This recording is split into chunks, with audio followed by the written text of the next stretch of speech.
Hi, I'm George Norrie, and welcome to our Coast to Coast AM YouTube channel. Have fun, tell your friends, and share us with everyone. You can also find us on Facebook, Twitter, Instagram, TikTok, and Coast to Coast AM's mobile app. And always remember to log on to our website at coasttocoastam.com for daily articles, the best paranormal information, and all you need to know about your favorite guests.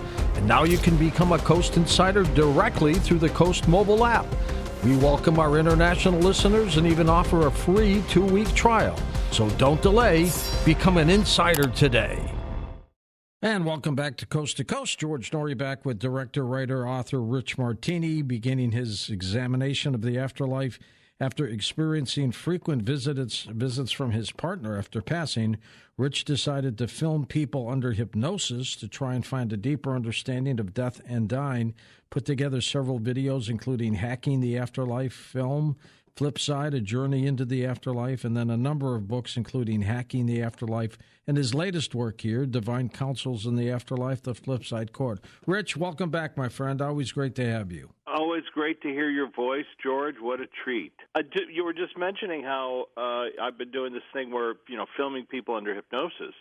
And I kind of thought, wouldn't it be interesting if I filmed a bunch of people not under hypnosis to see what and especially what about people who've never heard of me, don't know anything about the flip side, don't know anything about counsels or guides or any of that stuff. And I thought, well, that might be an unusual experiment. And I had a friend help me set that up.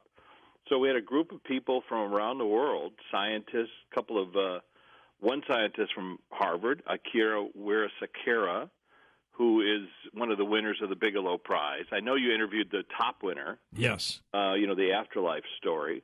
But and he's allowed me to use his name, which was wonderful because, a lot of times I have people do these things anonymously because they don't want people to know that they can, talk to people on the flip side. But in his case, because he's a scientist, he really felt it was important that we do this kind of work. And so the idea was I was going to try to see if people could access a guide, see if people could access a counsel. Their divine counsel is the term that people use, excuse me, and that term has been used for centuries in every major religion. The Book of Job talks about God's counsel.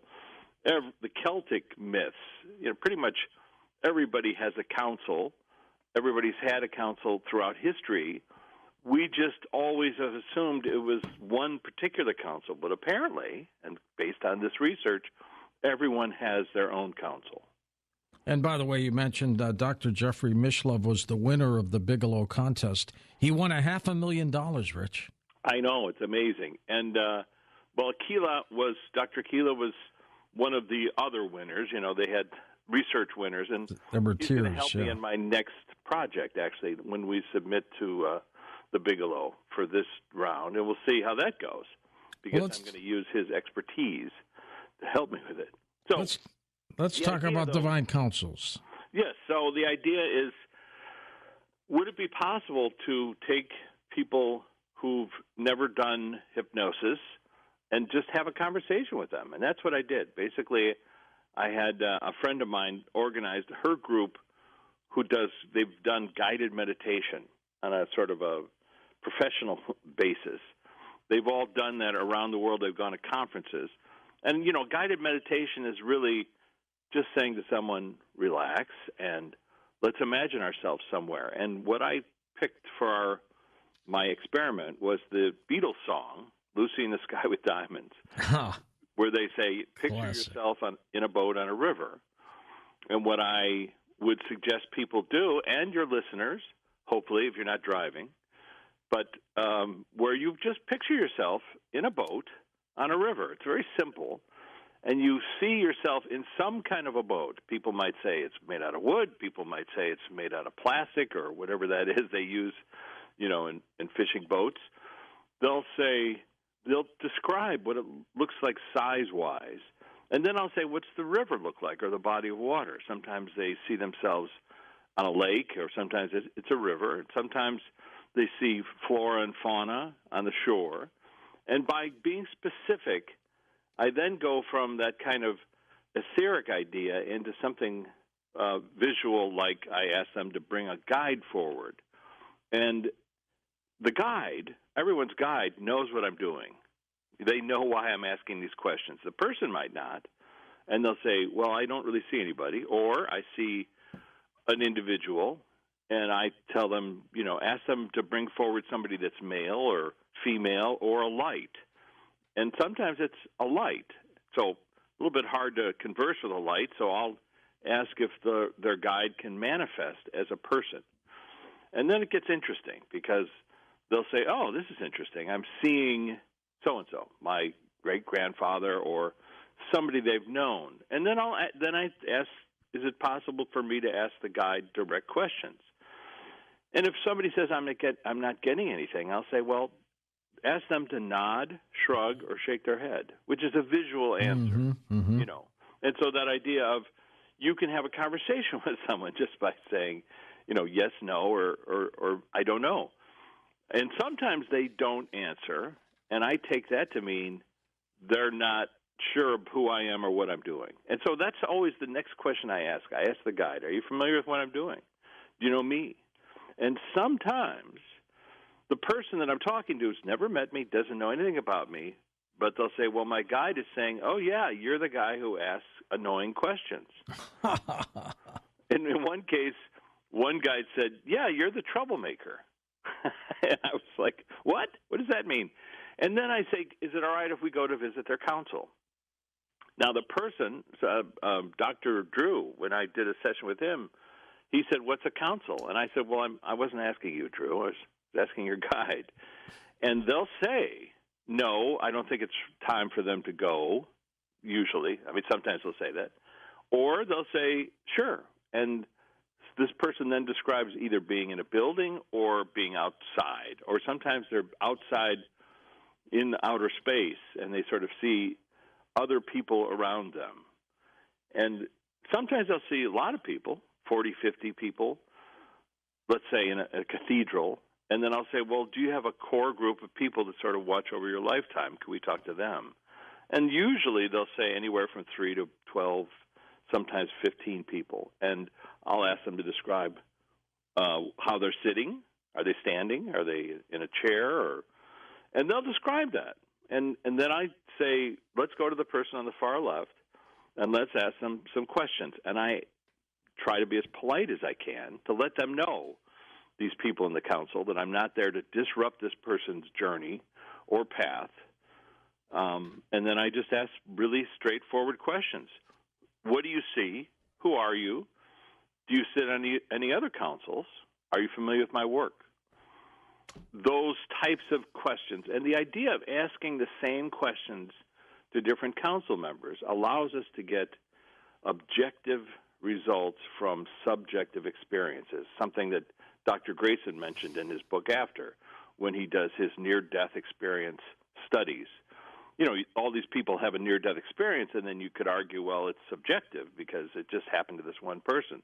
But if you ask 100 people the same questions, you get data. So I go through each council member, and I ask them, how did you get on this person's council? How long have you been on the council? Do you serve on any other councils? Do you have a council? Do you have a guide? And what's so fascinating, George, is that when people start to visualize, again, they're not under hypnosis, they're seeing these wise beings that have been with them for all of their lifetimes. Sometimes they're people who normally don't incarnate on Earth. Let me say that again. Mm-hmm. They're people that appear to be aliens. Let's call it that. There's no other term we have for that. But, classic terms that they have for these individuals, but that's what they're seeing. And sometimes it's disturbing to the person who's seeing that. Of course, sure. They'll say, oh, my God, this is weird. There's like a tall insect in front of me. One guy said that. And I say, well, let's go over and can we ask questions?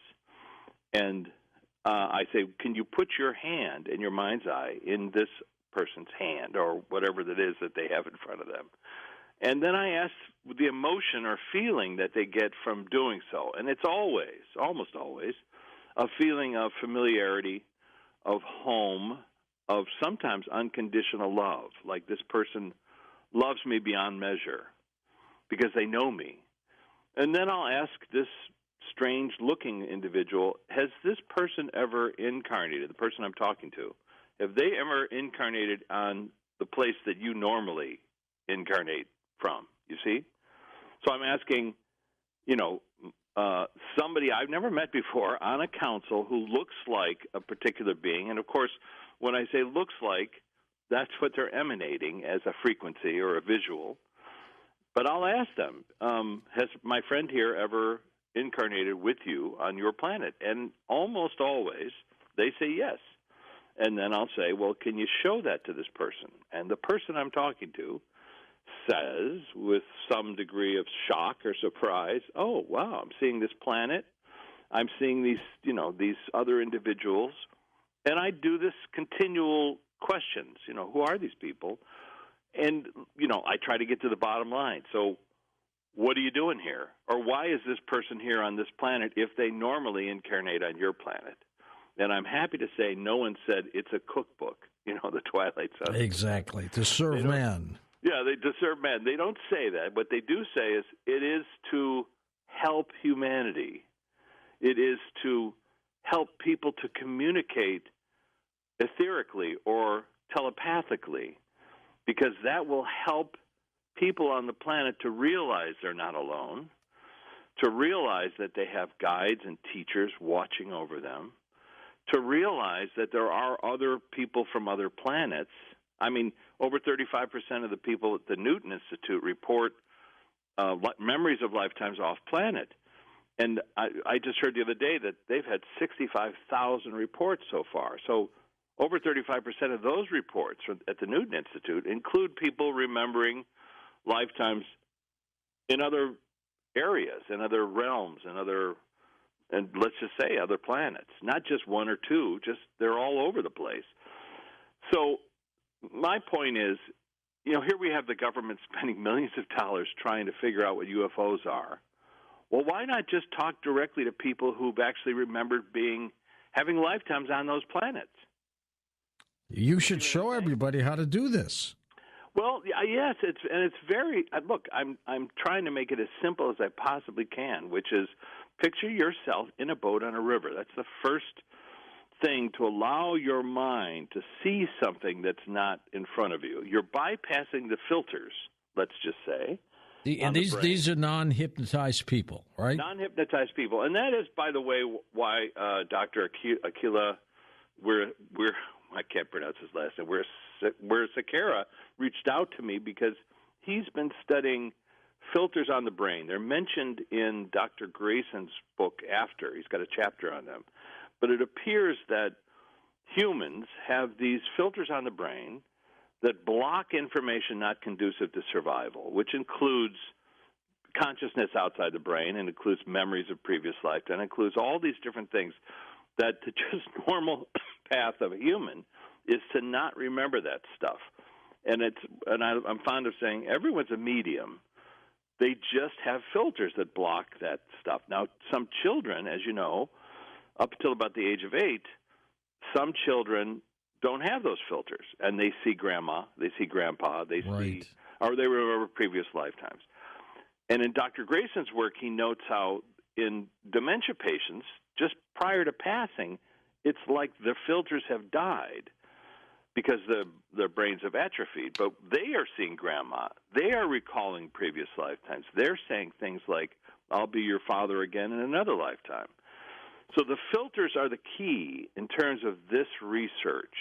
And in terms of hypnotherapy, mediumship, and this version, guided meditation, I'm offering people the chance to bypass those filters in the simplest form, which is to say, look, I know you have a guide, and I know your guide's watching out for you, and I know your guide wants to help you. I know your guide doesn't want me to interfere with your chosen path, whatever that is, so I'm not going to ask you any questions that are going to interfere with your path, but I will ask you questions that will help you with your path. And, I've had some council members push back, I must say, just to be honest, to say, well, not everybody's ready to hear this sort of thing. And the argument that I get into with them is to say, well, it's like your audience right now, George. There's people out there saying, well, that can't be. This is not possible. There's no way. This guy's talking through his hat. He's Joe Hollywood. Like, why doesn't everybody know this? Why isn't this mainstream science? People are going to push back on that, and that's a good thing because that's going to block them from hearing this information because it would change their path. They would stop fearing things. They would realize that Aunt Betty and Uncle Pete are still available to converse with them, still available to tell them things about their journey. Or, they can't disrupt us. They can't say, here's the lottery numbers. That would change our path because we've chosen our path. That's the key. But they can't help us because they're amused by us. They still love us. They can still give us advice. So the same thing goes with divine with council members. Let's just call them that. There's no spirituality really involved with what I'm talking about. These are just, of course, all religions talk about them as if they're avatars or deities, et cetera, which is fine. But I'm saying, well, who are they? Well, and what's the purpose of the councils? So the purpose of the councils, it's like having, when you study to be a doctoral candidate, you have a thesis panel that you have to go through. And that thesis panel, they're people who've looked at all your work. They're the parole board. They're the parole board. They've decided what kind of journey that you've been on. You remember that film, Defending Your Life, with Albert Brooks? Mm-hmm. He had that whole story of having these sort of judges telling you whether you're not going to get from one place to the next. Well, those people really help you. It's almost like a documentary, that film. People do help you get from one place to the next.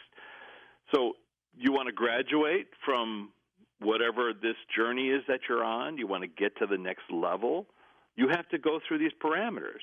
And you have these wise teachers who help you.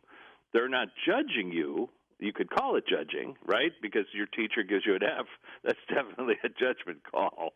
But they don't give Fs. They kind of they nudge you and say, you might come back. So every person has two trips to the council. One is the preview of what your life is going to be, because you tell them, here's what I'm planning on doing. You're arguing with the doctoral thesis committee. This is what I want to do. I'm going to be born in Missouri, and then I'm going to do this talk show. I'm going to help people all over the world because they're going to realize that life goes on. And now you get to the end of that journey, and now you have the post view. So it's almost like the way soldiers, bomber pilots used to come back from World War II, and they'd say, well, here's how the mission went. This is how it happened. So you go and see the council, and you say, look, guys, here's what I learned. Now, you might argue, I've mastered that. You see how good I was? I was fantastic. I donated money to people. I was helped. And the guy, your council member might say, well, wait a second. Who did you help? Who did you really help? And then you say, well, aren't you listening to me? But they already know, don't they, Rich? They already know, and that's why they're pointing it out to you. Because and this happened in Michael Newton's work, where he mentioned how a guy was there talking to his council and saying, I was very generous. I gave all my money away. Who picks the council, Rich? Just to finish up that story about Michael Newton, it was just that the thing that he recounted was somebody seeing their council felt that he had been a very generous person in life, and they asked him, who did you help? And then they showed him a woman that was crying on a bus, and this guy had put his arm around her and said, everything's going to be okay. And then they showed him how that one act of kindness reverberated out through the universe, through her universe, her family, and everything. So the council members themselves, they grow in number. So every lifetime that you've learned something very difficult, because I'll ask the council members, what do you represent in this person's council? And they'll say, let's say, courage. And then I'll say, well, did they earn your presence on their council through a difficult lifetime, something they had to do that was courageous? And they'll say, yes. And then I'll say, well, can you show that to them? And then suddenly the person's saying, okay, it's the Renaissance, and I'm in the midst of this battle, and I sacrifice myself for my comrades. And that was when that person became their council member. And so it's like The amount could be anywhere like from 3 to 15, but the numbers grow. The other thing is, when doing this kind of work, you can get to a council and they'll say, well, I'm seeing 12 chairs, but there's only 6 people here. And I'll ask about that, and they'll say, well, are they busy? Are they playing golf? What are they doing? Yeah, really. And they'll say, well, it's because if this person saw this individual now, it would disrupt their path.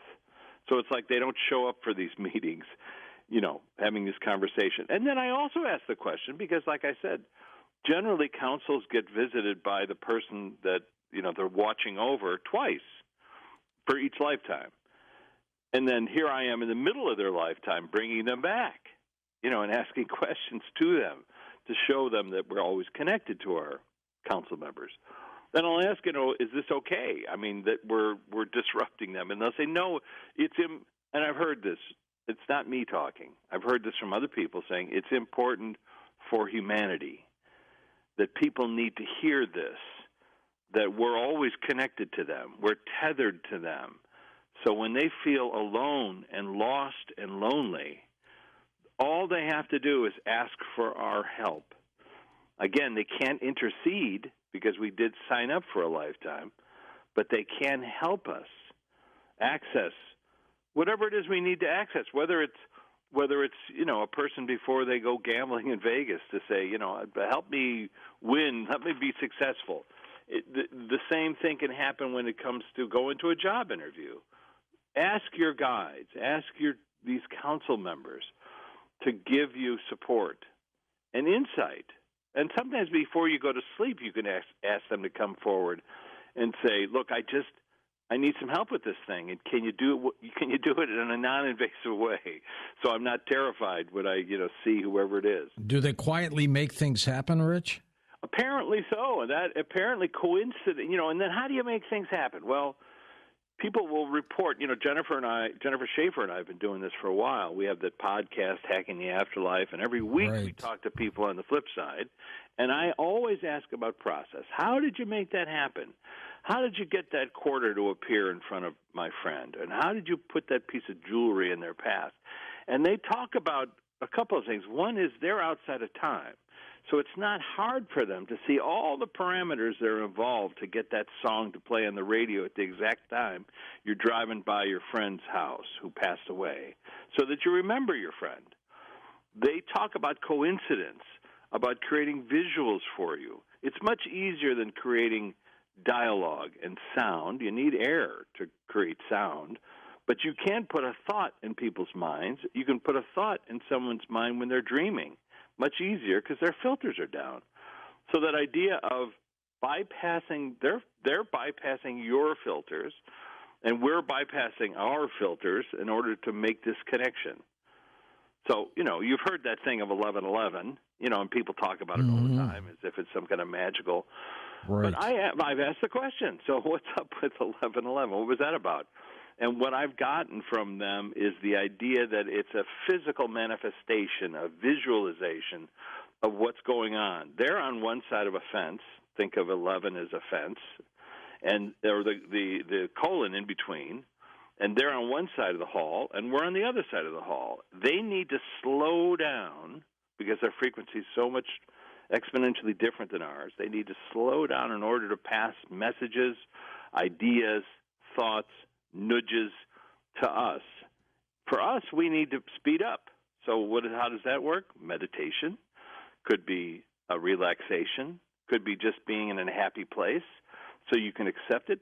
One more key is being open to the possibility that a person still exists. If you're not open to that possibility, then it's like locking the gate because they come up and they're trying to communicate with you. If you don't believe it's possible, then you will never hear from them. But if it's possible on some level that they could communicate, that apparently is the key to open up the door so that they can show up in a song, show up in a visual memory. Sometimes people have cigar smoke while I'm talking to them, doing one of these guided meditations, and they suddenly are overcome with tears because they're saying, oh, my gosh, I can smell the pipe smoke of my professor. I haven't smelled it since they passed away, and it's in my face right now. So those kind of things, they can let us know viscerally that they exist, that even though we might not consciously know who they are, we can bypass those filters to access them, to learn new information from them. Are these council members people we have known in their lives before they died, or not? Sometimes, yes, and it's fascinating because it's a lot of times people will say, "Oh, I'm seeing an older person. He's very ancient looking." I ask them to describe him or her, and they'll say, white hair or white robes or etc. But sometimes, like I said, council members could be a young person. They see like somebody that is in the book saw a girl, like a young girl, like on a bicycle, and it was like so young. But so I asked her, "What do you represent in this person's thing?" And it was the joy of the new. That's what she said, finding something new. And she had a number of lifetimes on Earth, and most recently, I don't know how many years ago, I forget, but she said that was the thing. She represented something about the joy of the new, and that was important for this guy who's a screenwriter, and she's helping him with that, to always remember what it was like to find something fresh and new in his work.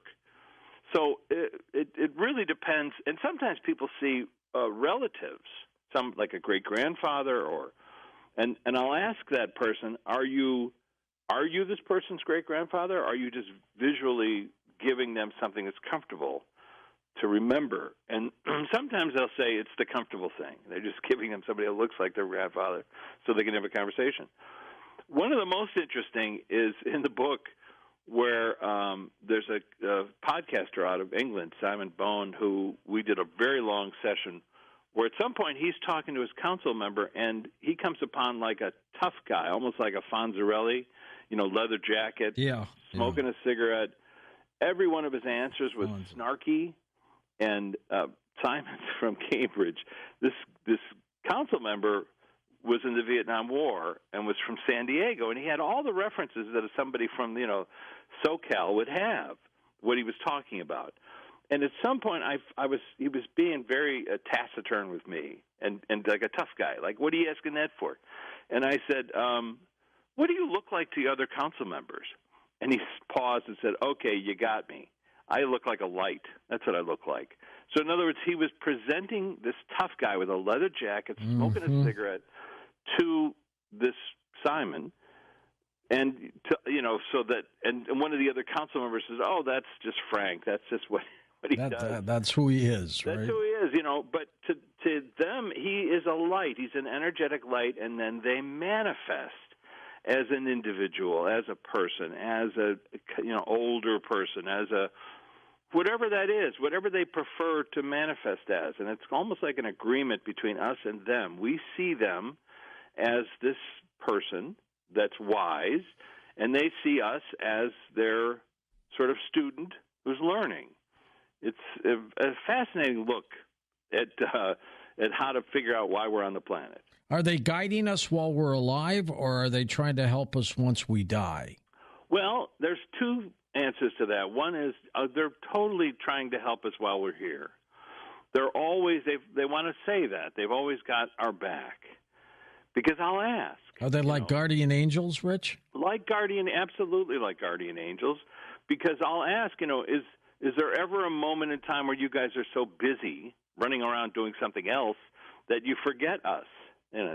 Laughter. And they'll say, no, we're tethered. Literally, while you're doing something and you're focused on something, we're aware of it. And they can't interfere, but they can support. So it's that thing of saying, and you start to think about, well, is this the same thing as creativity? Like when I'm thinking of something and I'm trying to be creative and I'm trying to, well, it appears to be something similar to that, which is you're opening up the field to get an idea, an image, a sound, a taste, a flavor, and it's almost like they're helping you do that. This happens a lot when I'm working with Jennifer, where I'll ask a question and she'll say, "They told me that you were going to ask that question." It's like they popped the question into my head, and I said it, but she's like, but it didn't, or she'll finish my sentence before I've even started it. It's like as if, because she's hearing what they're telling me to ask. Well, what are these council members like when they're assigned someone like a Jeffrey Dahmer? My God, what do they do about that? Well, you have to. It's so complicated, and I try not. I didn't mean to chuckle there. It's a difficult topic because but it comes up all the time, and so we have to sort of examine what is going on because, of course, we're talking about a theater. These are actors that are cast to play a role in a theater, and the people that are in the theater are aware of it. We only bring a portion of our conscious energy to a lifetime, so there's part of our consciousness is always back home. So while we're here on stage, we're also off stage. The portion off stage is aware of all of our lifetimes, aware of why we're on stage, but the portion on stage is not aware because of the filters. So now you have a person, let's not use Jeffrey, let's just say somebody who's causing chaos and causing difficulty. We have our higher selves back home to ask, like, what's going on? What is this person doing here? Why did we agree to participate in their nonsense? Or did they go beyond what they were planning to do? Or were they so abused on the planet that they turned into an abuser, which is often the case? You know, did something toxic happen to their DNA while they were here that turned them into this kind of monster? And what lessons do we get from that? The weird part of this research is to discover that everybody that we sort of really dislike, a portion of them still exists, whatever that is, and we can access that, and we can ask them questions, and their guides, and their council members. What's up with that? What were you guys thinking? Why did you allow this chaos to happen? And they will answer those questions. Well, how do they intervene, though? I mean, how do you stop a Jeffrey Dahmer if you have to? Well, I mean, I think if you're a council member. If you're a council member, you'd have to think, again, why did they allow him to choose his lifetime? That's the question. And then they'll tell you, well, in a previous lifetime, this happened to him. This identical thing happened to him. And so when we were talking to him about learning from abuse and how he wanted to come and experience abuse again, he wanted to learn these lessons, things got haywire. I don't really know his story so well that I could... He killed 17 people. No, I know that, and I know what he did to him, and I know he's from Milwaukee, and I didn't watch the series. It's not my cup of tea. But that being said, from Adolf Hitler on, the planet has always had players that are really out of control. And you ask yourself, well, why did they allow this person to be there in the stage at this time? Well, because we have free will, don't we? But we also learn lessons. We sign up to learn lessons, and it might be to learn lessons because nobody dies. Those 17 people still exist. They're back home. They left the stage, and you can talk to them and say, why did you choose this? Well, they may have left the stage too early, though. They left too early, exactly, or they were bumped off stage. But still, when they get home, they go, they can explain it because their higher conscious self understands why they agreed to all the parameters. So it's very difficult for me to say, well, I don't know these people, so I don't know why these things happen. However, we can ask them. You can actually, even a guided meditation, you sit down with somebody who was a peripheral player, let's say a cop who was involved, and you ask him to access his higher self and his counsel and his guides. And while you're doing that, you say, now what's up with this event that happened in his lifetime that was part of this journey? And they'll give insight into the education that was involved, the people that learned lessons, as difficult as that sounds, because there's no journey that doesn't include lessons. The book, of course, on the Divine Councils, where do people get it?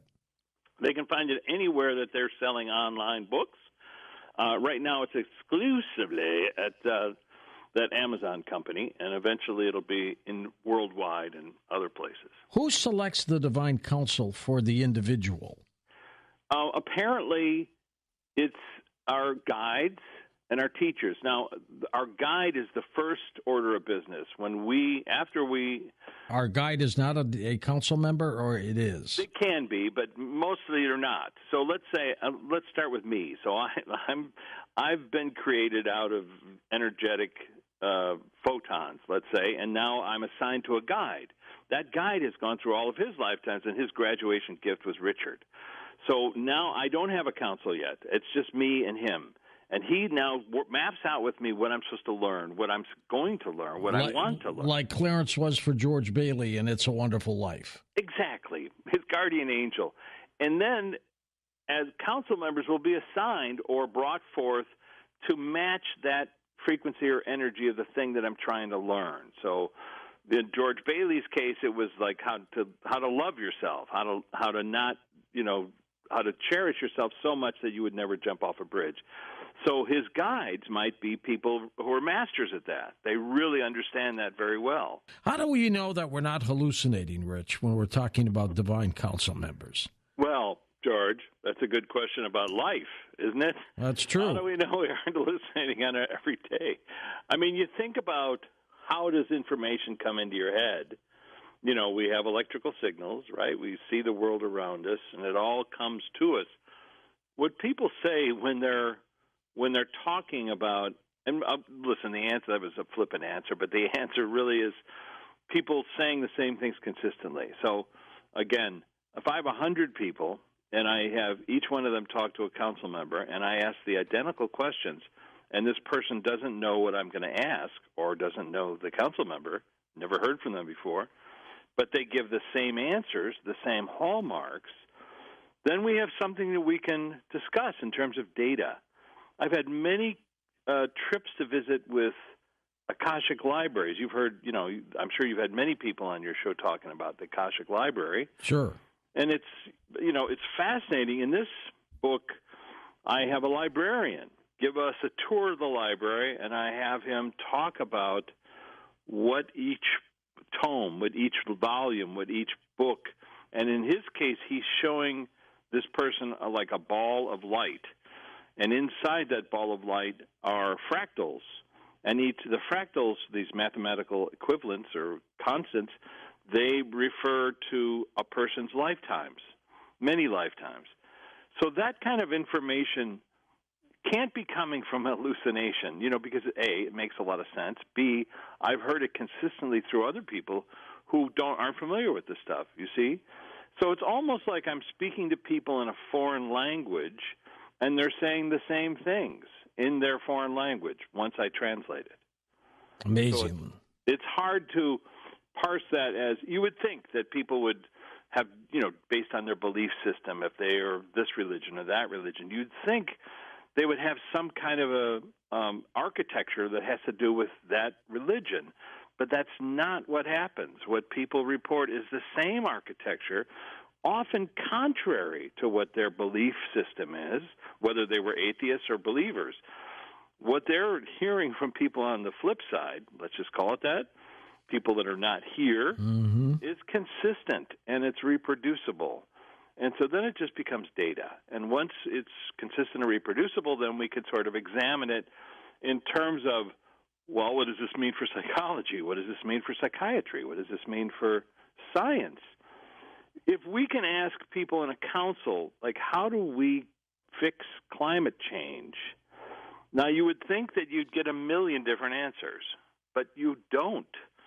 You get these consistent answers. More trees means more oxygen, means the temperature of the earth cools.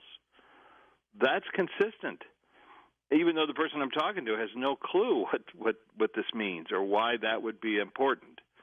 But people on the flip side will tell you, let's just say renewable resources. What's a great way to find energy out of natural resources? And I consistently hear that water itself has properties. And I've looked that up, and it turns out that salt water has uranium in it, but it's not the kind that's dangerous. But you have to, it costs a lot of money to mine it out of there. But still, water itself turns out to be a renewable source of energy, aside from the steam engine stuff. And my point is, look, as you can even hear me talking about it, I'm not well versed in the science of it or the mathematics of it, But let's get mathematicians, let's get physicists, let's get doctors talking to their councils to learn things about their councils. Do the councils have our best interests at heart? Great question, because, people always ask, like, well, you must be talking to somebody negative out there. What they consistently say are positive things. I've never heard anybody saying anything. I'll ask, it's a simple question, how's our friend doing? How's George doing? I'll ask. And the answer, you would think there are three possible answers. He's doing great. He's not doing so great. He needs to work on stuff. I mean, that's generally what we would think a good answer would be. But what I hear consistently from people on the flip side, from council members, this sentence, he's on the right path. Now, it's not a sentence that you and I would use. I mean, we don't talk about paths so much, unless we're mountaineers. But they'll say it consistently. He's on the right path. And when you sort of examine what that means, they're talking about the path that you've chosen, that you're on the path that you chose to be on, and you're doing pretty much what you set out to do. So that's an unusual way to put that idea. And how do you get something negative out of that? He's on the right path. You know what I mean? As I pointed out earlier, everybody has a certain amount of conscious energy that they bring to the planet. There's a portion that's back home, and there's a portion that's on stage. And when the portion on stage leaves the stage, 99% of them go home. But there's a percentage that say, I want to stick around for whatever reason. And, of course, we call them ghosts or we call them specters or whatever we call them. They're just people. They're just people who used to be on the planet. It has nothing to do whether they were good or bad. Everybody goes home. There's no library card to get home. You get to go home. Just before we started up in this segment, I was looking at a photograph of my friend Luana Anders, who passed away some years ago and has been helpful to me and inspired me in this work and Flipside and everything. And the sentence I heard as I looked at her photograph was, talk about meditation. And you just brought it up, and I think it's an important thing to talk about meditation because, look, people have a bugaboo about different forms of meditation, and as we know, med means measure in Latin, literally measuring your thoughts. And there are so many different forms of meditation. You could ride a bike and be meditating. You can go swimming and be meditating. Also, you can count your breath in the morning to not think about stressful things other than just what's the next number for the next 10 minutes. You've heard of mindfulness training. That comes out of a study that shows that meditation can cure or alleviate depression in human beings. Richard Davidson, University of Wisconsin, showed that through science that meditation can change the shape of the amygdala, the part of your brain that regulates serotonin. Doing a meditation, and the one he used, because I asked him about it, was called Tonglen, which is a Tibetan meditation, which is literally praying for the health of somebody else. Turns out that praying for the health of somebody else helps your health. So meditation's a fantastic field to delve into. In my case, this idea of just plucking a sentence, picture yourself in a boat on a river, it's just to show how simple it is that anyone can do it. You don't need to have a yoga instructor. You don't need to have all these things help. Sure, of course. It's important. You could have a medium. You could have a teacher, a hypnotherapist help you, but you don't have to. You can just access this stuff by just calming your mind and opening your heart up to the possibility that your loved one still exists. Rich, how did you come across the Divine Councils in the first place? Well, just to thank you for that question, George. Just to finish that thing with Holly, which is when she's talking to TJ, when she asks those series of questions, eventually she's going to get a thought or some kind of answer before she can think of it. So the thing is just 1, say their name, 2, ask them questions, 3, when you get an answer before you can ask the question, then you know you've made a connection. And to answer your question, the first time I came across councils in the afterlife was through Michael Newton. I had, back in the day, I decided I was going to make a documentary about his work, And I read that he was talking about these councils of elders, and I thought to myself, wow, that sounds like something out of a cartoon. You go into some room and there are these people in robes and they're telling you what to do and, being judged. But then when I interviewed Paul Orend, who was the former president of the Newton Institute, he describes, and I mentioned it in the book, he describes going into a council and them saying, no, nobody's judging you here. That's not what this is for. This is for you to examine your journey. So since then, I've found it fascinating, and this book is really a compendium of all the councils that I've spoken to. And by the way, I'm here speaking on their behalf, because how else can I not pass along what they're telling me in this unusual way? What are we talking about? We are energy, and when we're light, as human beings, right? We're light and we're energy, and when we bring a certain portion of our conscious energy to our life, it's possible for us on the flip side to let's say, use energy either to disrupt a conversation. I'm sure this has happened with George. When you talk about this stuff on the radio, or you get interference, you get weird sort of almost like the generator seems to blow up while you're doing it. In the film industry, I've also had that experience where I've filmed in places where, quote-unquote, energy is still there, ghosts, etc., and sure enough, you do find in certain, the times that these things sort of blow up. But the point is asking questions. So what do these people want to say? And by the way, my aunt, who is a very religious person, I was talking to her about this stuff way before this research, and she told me and no one else that her husband, when he passed away, appeared at the foot of her bed and looking healthy and young, and said, "I love you." And at that moment, the phone rang to say that he had passed away. They're people. They've just left the stage. And because they're still connected to us, they can appear. It's not like they're an apparition. They're them. We just can't see them in complete detail the way they see each other on the flip side.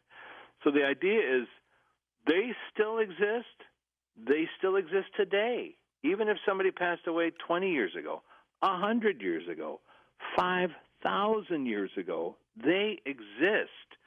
And we can take the time to learn how to chat with them and ask them questions, because they're outside of time when you're on the flip side, you see. So you can access somebody that's, even if they've reincarnated, their higher self is always back home. Rich, once again, thank you for being on the program. Keep in touch with us, okay? We love you, George. Rich Martini, Divine Counsels in the Afterlife. The Coast mobile app is now available for download on iPhones and Android devices. You can become an insider directly through this app. This is a great option for our international listeners, and new users will also receive a free 2-week trial.